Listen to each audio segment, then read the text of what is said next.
കഴിഞ്ഞ ദിവസം ഒരു വാർത്ത കേട്ടു. ഗുരുവായൂരപ്പന് സ്വർണത്തിൻ്റെ കുടം ഒരു ഭക്തൻ സമർപ്പിച്ചുവെന്ന്. ഗുരുവായൂരപ്പന് സമ്മാനങ്ങൾ ഓരോന്നായി സമർപ്പിക്കാൻ ഭക്തർക്ക് എന്ത് ഇഷ്ടമല്ലേ? എന്ത് വിലപിടിപ്പുള്ള വസ്തുക്കളായിക്കോട്ടെ, കണ്ണന് സമർപ്പിക്കാൻ ഭക്തർ സന്നദ്ധരാണ്. കണ്ണനതൊക്കെ സന്തോഷമായിരിക്കും. ഓരോ ഭക്ത മനസ്സിലെയും ആഗ്രഹങ്ങളാകും കണ്ണൻ അങ്ങനെ പല സമ്മാനങ്ങളും നൽകാൻ, അല്ലേ? അച്ഛൻ തിരുമേനി എപ്പോഴോ പറയണ കേട്ടിട്ടുണ്ട്, ഉണ്ണിക്കണ്ണനെ തൊഴാൻ വരുമ്പോൾ കയ്യിൽ ഒരു കദളിപ്പഴം, അല്ലെങ്കിൽ കുറച്ച് തുളസിപ്പൂക്കൾ, അല്ലെങ്കിൽ പിന്നെ ഒരു പിടി അവൽ, ഇനി അതും ഇല്ല അച്ഛാ കുറച്ച് മഞ്ചാടിക്കുരുക്കൾ. അതൊക്കെ തന്നെ കണ്ടാൽ മാത്രമേ കണ്ണൻ്റെ കണ്ണുകൾ തിളങ്ങുന്നത് അച്ഛൻ തിരുമേനി പൂജയ്ക്കിരിക്കുമ്പോൾ അക്ഷരാർത്ഥത്തിൽ കാണുന്ന കാഴ്ചകളാണ്.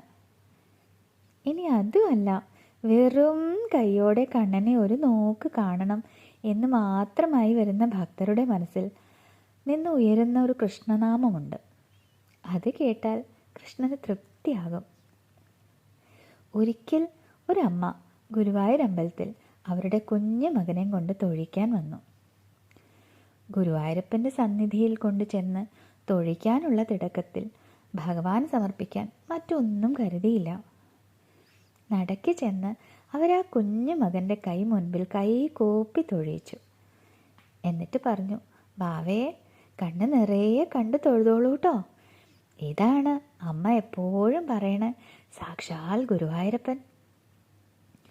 ആ അമ്മ എന്നും സന്ധ്യയ്ക്ക് വിളക്ക് കത്തിച്ച് ചൊല്ലി പഠിപ്പിച്ച നാമം ചൊല്ലാൻ പറഞ്ഞു ആ കുഞ്ഞു മകനോട്. അമ്മ പറയണതനുസരിച്ച് കുഞ്ഞ് നാമം ചൊല്ലി.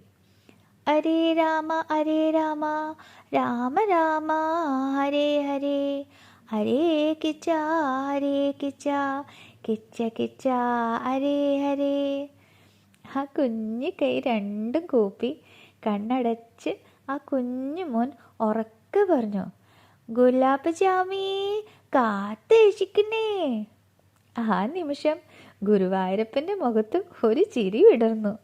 അച്ഛൻ തിരുമേനി അത് കണ്ടു ചിരിച്ചു. പുതിയ പേര് ഇഷ്ടായെന്ന് തോന്നണു കണ്ണ? നല്ല ഇഷ്ടായി, ഗുല്ലാപ്പൻ.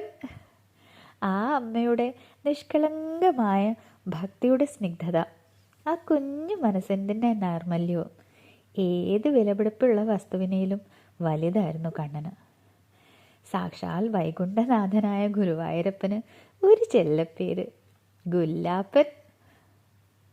ഒരു പിടിയാവിലോ, കുറച്ച് തുളസിപ്പൂക്കളോ, അല്ലെങ്കിൽ വെറും കണ്ണീരോടെ നിറഞ്ഞ ഒരു നോട്ടമോ, അവയിലൂടെയാണ് കൃഷ്ണൻ ഭക്തൻ്റെ ഹൃദയം വായിക്കുന്നത്.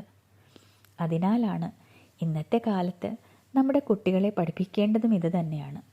പ്രാർത്ഥന ഒരിടപാടല്ല, ഒരു ആത്മബന്ധമാണ്.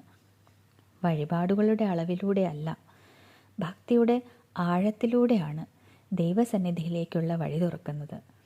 അവർ മനസ്സിലാക്കണം, വസ്തുവിനേക്കാൾ മൂല്യമുള്ളതാണ് വിനയവും സ്നേഹവും നന്ദിയും നിറഞ്ഞ ഒരു പ്രാർത്ഥന. അങ്ങനെ വളരുന്ന ഒരു തലമുറയാണ് ഇന്ന് നമുക്ക് ആവശ്യം. കൃഷ്ണ ഗുരുവായൂരപ്പ.